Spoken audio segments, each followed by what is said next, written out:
ప్రభుత్వాన్ని విమర్శించడమే లక్ష్యంగా బీఆర్ఎస్ పనిచేస్తుందని మంత్రి వివేక్ వెంకటస్వామి ఆరోపించారు. పెద్దపల్లి జిల్లా గోదావరి ఖనిలో జరిగిన సమావేశంలో ఆయన పాల్గొన్నారు.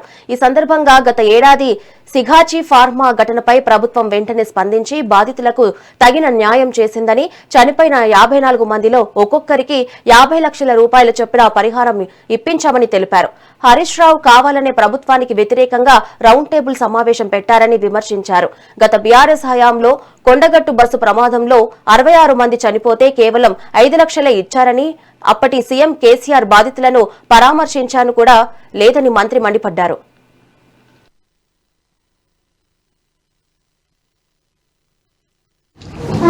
సోదరులందరూ కూడా టీఆర్ఎస్ పార్టీ నుంచి మరి ఏ సమస్య దొరకలేదు, ఏదో ఒక సమస్య తీసుకొని ప్రభుత్వాన్ని విమర్శించాలని చెప్పి వారు ఈరోజు రౌండ్ టేబుల్ పెట్టడం.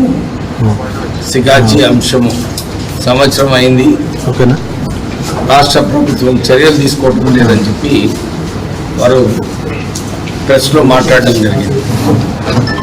నేను వారిని తీవ్రంగా ఖండిస్తున్నాను. ఎందుకంటే ఆ రోజు సిఘాచి ఇన్సిడెంట్ అయినప్పుడు 54 మంది చనిపోవడం జరిగింది. వీళ్ళు చనిపోయిన తర్వాత అప్పుడు ముఖ్యమంత్రి గారు, శ్రీధర్ బాబు గారు, ఇండస్ట్రీస్ మినిస్టర్ దామోదర్ రాజ్ నరసింహ గారు, నేను కార్మిక శాఖ మంత్రిగా స్పాట్ మీద వెళ్ళి ఈ దుర్ఘటన ఎట్లా జరిగింది, ఎట్లా కార్మికులకు ఆదుకోవాలి, ఎవరైతే హాస్పిటల్లో ఉన్నారో